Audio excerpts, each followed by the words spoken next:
In this video, we are going to make a three-sided fake or faux beam out of 3 2x6s. Tom is determining the grain direction with his plane, and then he's going to mark with a pencil the exact grain direction.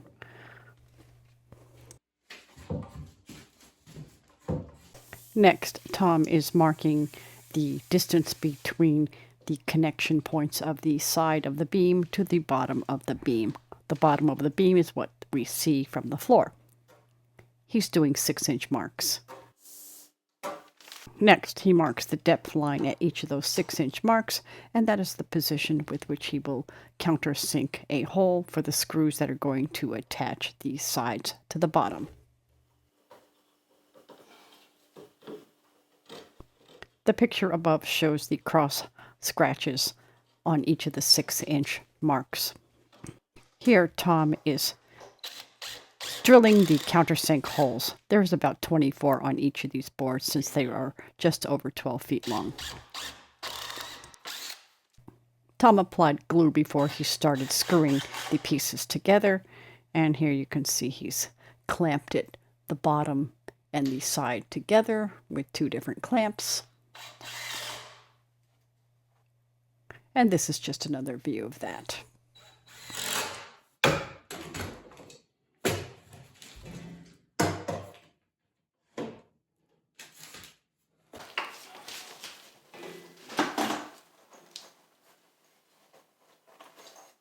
And here is the second side. And notice that Tom also used the offcuts to cut plugs to be applied later, and also as spacers to keep this all nice and even.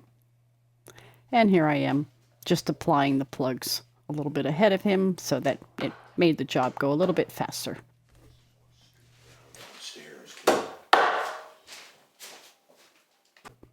After the plugs were all applied and the glue set, Tom just takes a chisel and knocks them off pretty much flush with the beam. And now he's starting the process of making it look more like an antique beam. And he's going back and forth in different directions with various planes to give it a scrubbed look.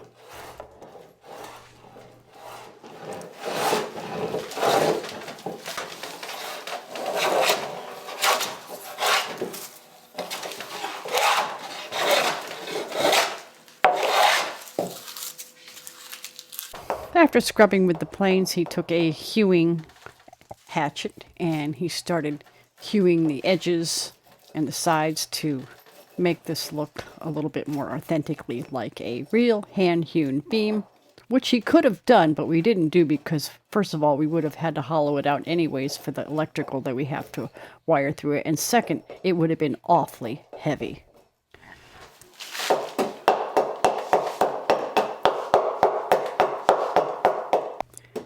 Tom also scraped off the sharp corners where the boards would meet each other, and that's just to help give it that more hand-hewn look. And so just a little bit of that so you can see this process. And yeah, this is a very sharp hewing hatchet. And of course, we're always constantly sharpening our tools. Next, Tom takes his trusty antique scrub plane and he's smoothing off the marks made from the hewing axe or the hewing hatchet. And this is to give it a much more well-worn look. I stained this with a dark stain after he got done doing all 3 sides of our faux beam.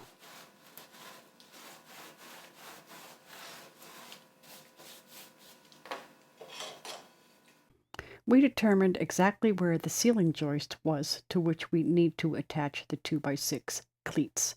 These cleats will serve as attachment points for our faux beam. And here you can see a still of Tom screwing those up. No need to video that. Here all the cleats are up, and Tom has pulled the wire over from an old light to the position for the new light above where we're going to place the dining room table. Next, Tom cut a hole in the bottom of the beam because this is where the electrical box needs to go for the new light.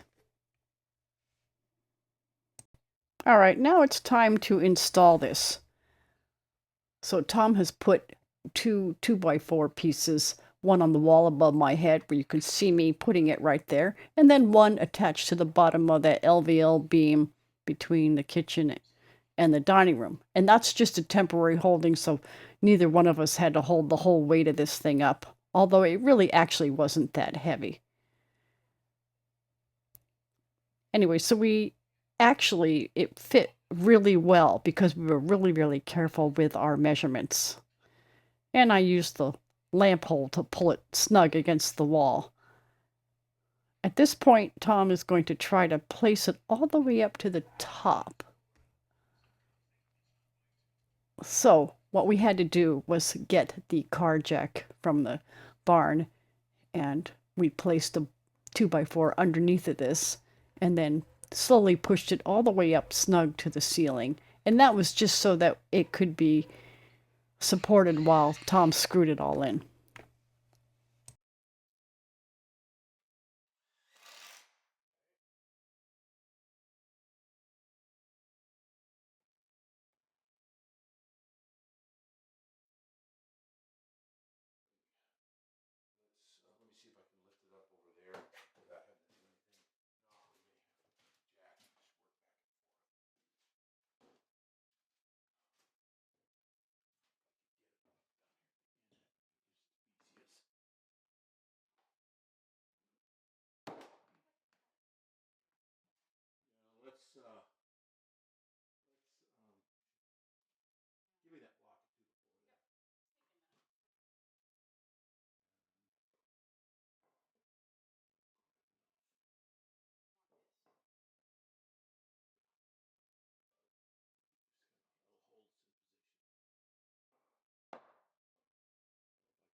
Just to get that last 1/8 inch or so to the ceiling, we had to move the car jack and then snug it back up to the ceiling.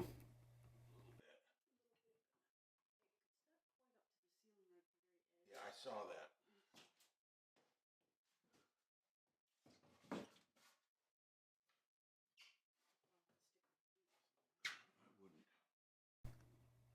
We had to remember to pull the electrical wire through.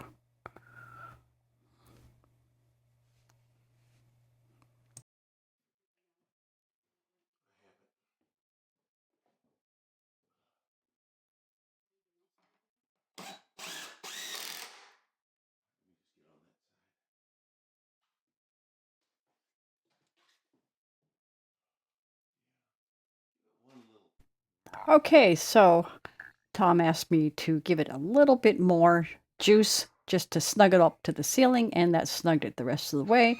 And the little temporary bracing block fell out when I did that, which was probably expected. All in all, the installation went a lot smoother than I thought it might go, and it really wasn't that difficult. And I think it was just because Tom had planned this out pretty well.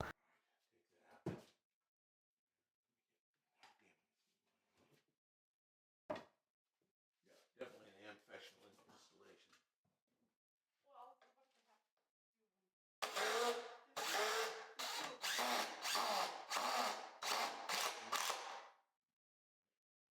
For the final bit of the installation, Tom moved the jack over to the opposite end and gave it a few pumps while I secured the bracing 2x4, and that's just because it just needed to go up another 32nd or so of an inch.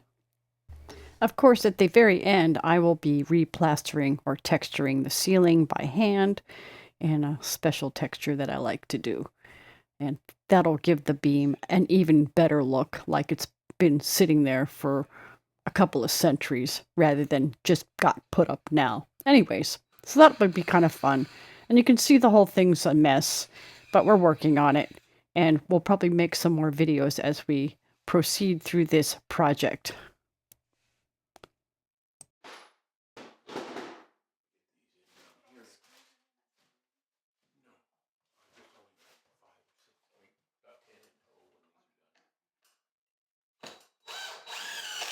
Well, this is going to require creative plastering to get this to look right.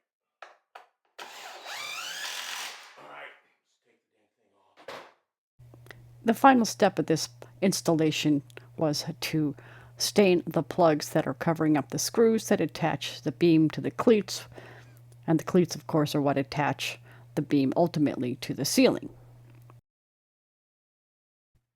And a couple of weeks later, we made, installed, and painted the paneling. Thank you so much for watching. I hope you enjoyed this little video.